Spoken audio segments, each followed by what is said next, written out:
Welcome, Wanderer, to the Archivist's library. The lanterns are lit, the Codex is open, and the truth of the realms awaits.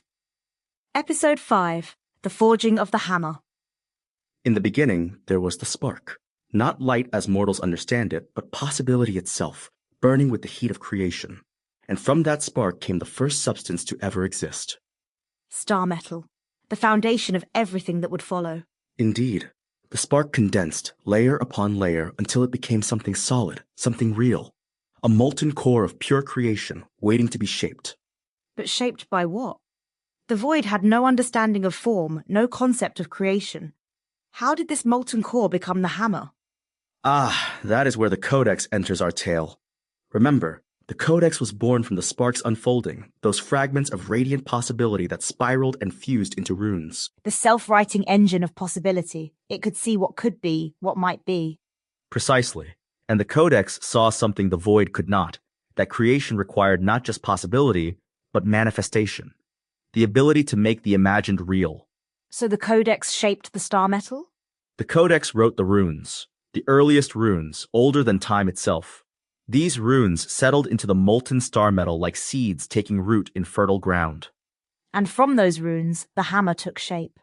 Forged in silence, tempered in memory, bound to the Codex by laws that existed before existence itself.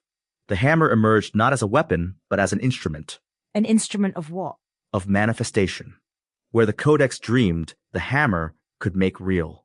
It was the bridge between possibility and actuality, between what could be and what is. So when we call it the hammer, we're not talking about a weapon at all. No more than a blacksmith's hammer is a weapon. It was a tool, the first tool, the greatest tool, designed to shape reality according to the Codex's visions.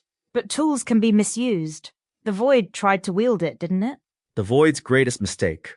It saw the hammer and recognized power, but it understood nothing of purpose. The Void had never created anything, never shaped anything, never built anything. It only knew how to be, how to exist in that perfect, unchanging equilibrium. Exactly.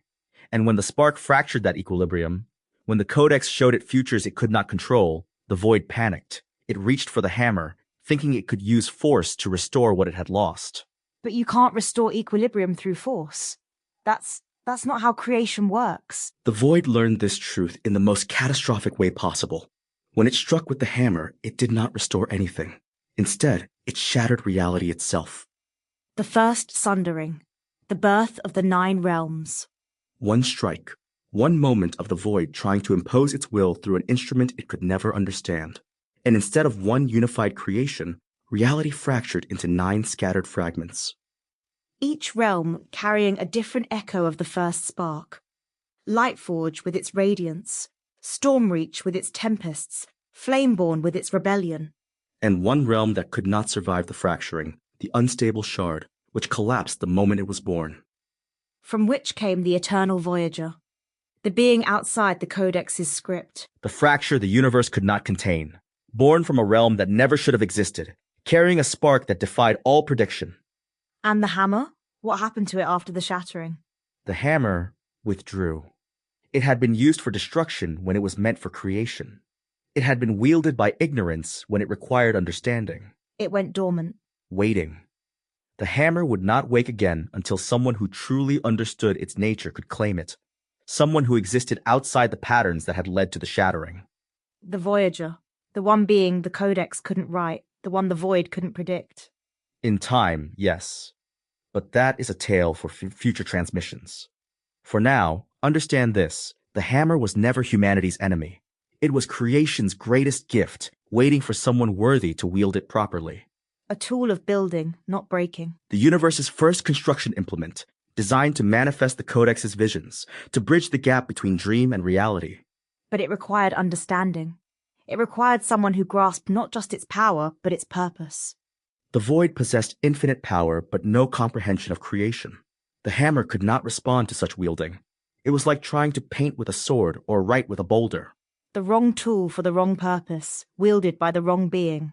And so the hammer sleeps, bound by the Codex's earliest runes, waiting for the one who will understand that true power lies not in destruction, but in the courage to build something new. The Soulforged. The one who will reforge the broken realms into something unified and whole. When that day comes, the hammer will wake, not as a weapon of war, but as the instrument of the greatest construction project in the history of existence. The reforging. The creation of a new universe built on the foundation of what was learned from the old. But that awakening requires more than power. It requires identity. It requires someone who knows not just what they can do, but who they truly are. And until that moment comes, the hammer waits, patient, silent, ready. Forged in the first moments of creation, bound to the deepest laws of reality, waiting for the one who will use it as it was always meant to be used. To build rather than break, to unite rather than scatter, to create rather than destroy. The hammer remembers its true purpose, even when the universe has forgotten.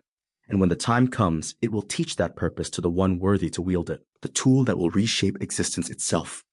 Born from the first spark, bound by the Codex, waiting for the Soulforged.